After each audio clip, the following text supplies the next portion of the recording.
Assalamualaikum warahmatullahi wabarakatuh. Selamat pagi semuanya. Bagaimana kabarnya? Semoga kita dalam lindungan Allah Subhanahu wa taala. Amin. Sekarang sebelum kita memulai pelajaran, sebelum kita memulai pelajaran, di sini ada kompetensi dasar dan indikator pencapaian. Nah, kompetensi dasar di sini itu mengidentifikasi faktor-faktor yang mempengaruhi permintaan dan juga penawaran. Nah, identifikasi pencapaian kompetensi itu ada dua. Yang pertama, mengetahui apa saja faktor-faktor yang mempengaruhi permintaan dan juga penawaran. Yang kedua, ada menerangkan apa saja faktor-faktor yang mempengaruhi permintaan dan juga penawaran. Tujuannya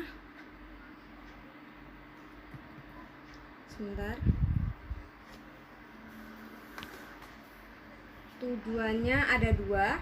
Tujuan pembelajaran kita ada dua. Yang pertama ada mengetahui apa saja faktor-faktor yang mempengaruhi permintaan dan juga penawaran, dan menerangkan apa saja faktor-faktor yang mempengaruhi permintaan dan juga penawaran.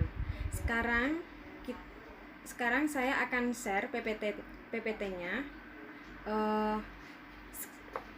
Nah, sebelum kita memulai pelajaran pada pagi hari ini, saya mengambil judul faktor-faktor penawaran dan juga permintaan ini dari buku ekonomi, yang buku dari Alam Rudianto, ya, dari Rudianto, ekonomi kelas 10. Nah, sekarang kita akan lanjut. Kita sekarang akan membahas mengenai faktor-faktor penawaran dan juga permintaan. Nah, di sini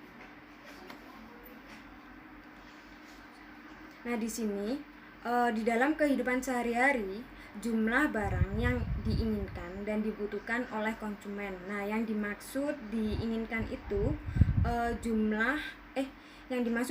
itu barang yang tidak harus dipenuhi, dan yang dibutuhkan itu barang yang harus dipenuhi atau disegerakan karena menunjang kehidupan manusia. Nah, di dalam pengertian ekonomi itu, permintaan terhadap sejumlah barang yang didukung oleh daya beli, bahkan konsumen telah melakukan pembelian terhadap barang tersebut. Nah, pengertian permintaan itu adalah jumlah barang atau jasa yang ingin dan mampu dibeli oleh konsumen pada berbagai tingkat harga dan waktu tertentu. Nah, selanjutnya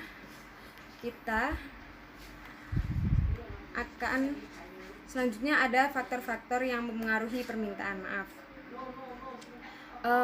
Faktor-faktor yang mempengaruhi permintaan itu ada 7. Yang pertama ada harga barang dan jasa. Yang kedua ada pendapatan. Yang ketiga selera konsumen. Dan yang keempat intensitas kebutuhan. Yang kelima barang substitusi. Yang keenam harga barang komplementer. Dan yang ketujuh ada promosi. Nah, sekarang kita akan membahas yang pertama dulu.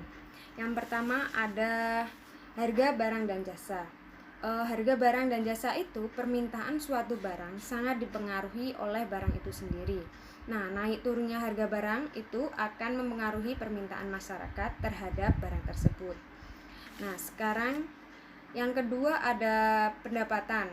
Nah, pendapatan konsumen itu memiliki pengaruh terhadap apa saja yang ingin dibeli karena harus menyesuaikan kondisi keuangannya.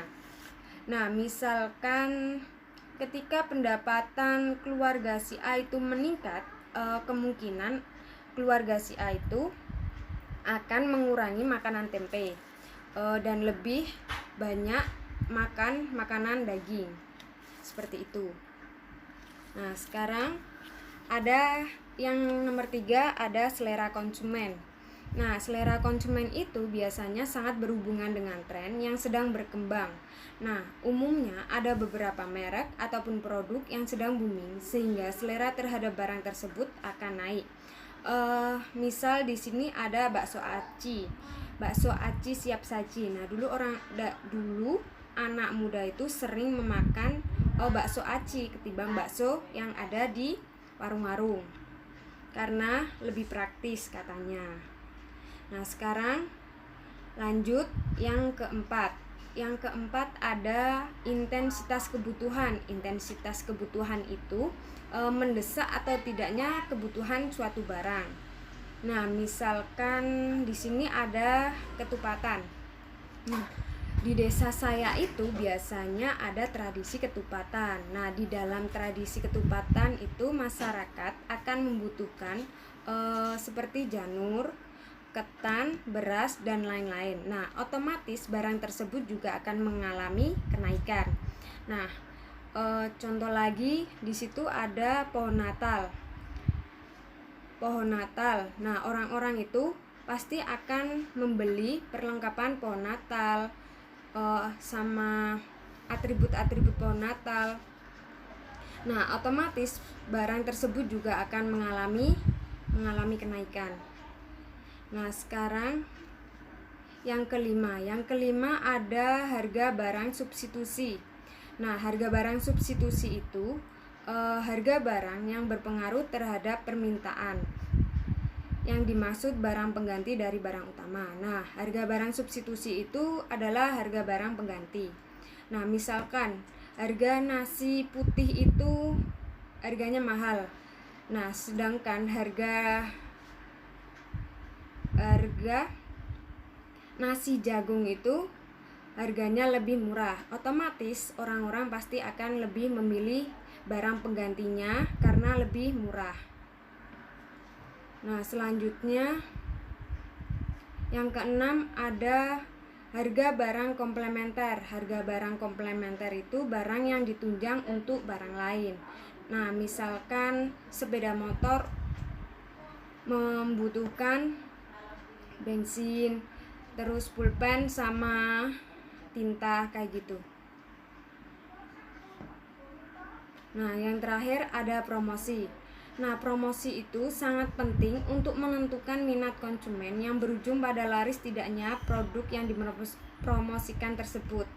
Nah, di sini ada pamflet Alfamart. Biasanya kalau ada promo, Alfamart itu akan menyebarkan pamflet-pamflet itu ke masyarakat, ke rumah-rumah, dan otomatis masyarakat itu akan tertarik karena ada promo-promo tertentu. Nah, selanjutnya ada pengertian penawaran. Nah, pengertian penawaran adalah jumlah barang atau jasa yang tersedia dan dapat dijual oleh penjual pada berbagai tingkat harga dan waktu tertentu. Nah, penawaran itu biasanya sadar atau tidak sadarnya kita itu hampir semua barang yang kita gunakan adalah produk dari orang lain atau dari pihak lain. Nah, banyak peralatan ataupun pakaian yang kita miliki itu diproduksi dari lain kecamatan, lain provinsi, bahkan sekarang dari luar negeri juga. Nah, penawaran itu tidak mempersoalkan jauh dekatnya produsen, tetapi mempersoalkan kualitas barang yang ditawarkan. Nah, berkaitan dengan variabel harga. Selanjutnya, ada faktor-faktor yang mempengaruhi penawaran. Nah, faktor-faktor yang mempengaruhi penawaran itu ada 6 poin. Yang pertama ada harga barang dan jasa lain. Yang kedua ada biaya produksi. Yang ketiga kemajuan teknologi. Yang keempat harga barang pengganti. Yang kelima pajak. Dan yang terakhir kebijakan pemerintah. Nah, langsung saja kita ke faktor-faktor yang mengaruhi penawaran. Yang pertama tadi ada harga barang dan jasa. Nah, penawaran terhadap suatu barang akan sangat dipengaruhi oleh harga barang. Nah, misalkan di sini ada kopi dan teh. Misalkan orang-orang itu sekarang lebih suka meminum kopi. Nah, maka penjualan teh juga akan berkurang. Nah, penjual itu maka akan lebih memilih menjual kopi daripada teh. Nah, selanjutnya yang kedua ada biaya produksi. Biaya produksi itu berhubungan dengan biaya membeli bahan baku, alat dan mesin, gaji karyawan dan sebagainya dalam proses produksi suatu barang ataupun jasa. Nah, di sini ada masker. Dulu pas awal-awal di Indonesia memasuki ada corona, masker sensi itu kan harganya melunjak lebih mahal. Nah, otomatis orang-orang itu akan lebih memilih masker kain daripada masker yang sekali pakai. Nah, semenjak masker sensi sekarang itu lebih murah, maka orang-orang itu beralih memilih masker sensi daripada masker kain. Nah, selanjutnya yang ketiga ada kemajuan teknologi. Nah, dengan adanya teknologi tentu akan memudahkan produsen dalam memproduksi barang dan jasa dengan cepat. Nah, dulu orang-orang kalau menjual barang itu kan cuma di rumah aja. Nah, sekarang semenjak ada penjualan online, orang-orang itu kalau jualan tinggal foto, upload dan kirim gitu.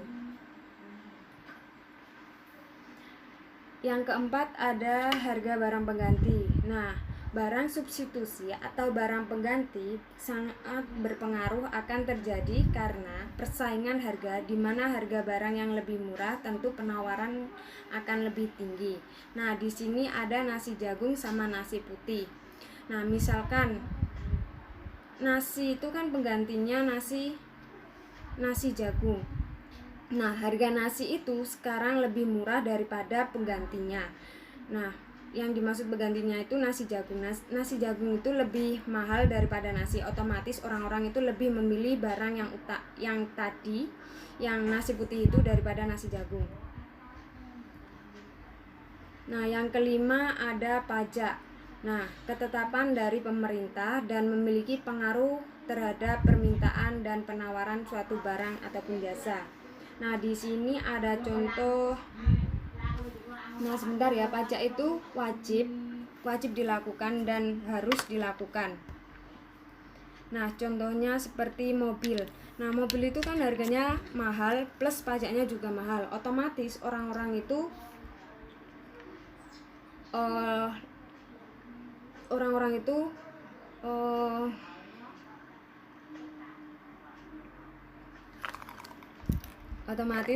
itu lebih memilih harga yang lebih murah dan pajak yang lebih murah. Nah, di sini ada sepeda motor. Nah, sepeda motor itu kan pajak sama harganya itu kan lebih murah daripada mobil. Nah, otomatis orang-orang pasti akan lebih memilih sepeda motor. Selanjutnya ada kebijakan pemerintah. Kebijakan lain yang turut mempengaruhi penawaran barang. Nah, seperti ekspor dan impor. Nah, terima kasih telah menyimak pelajaran pada pagi hari ini. Sekarang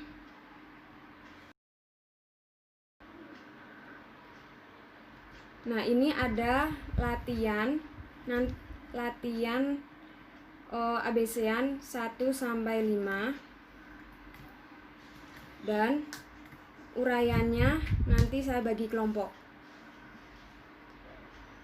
Nah, nanti tugasnya saya share ke grup sebelah.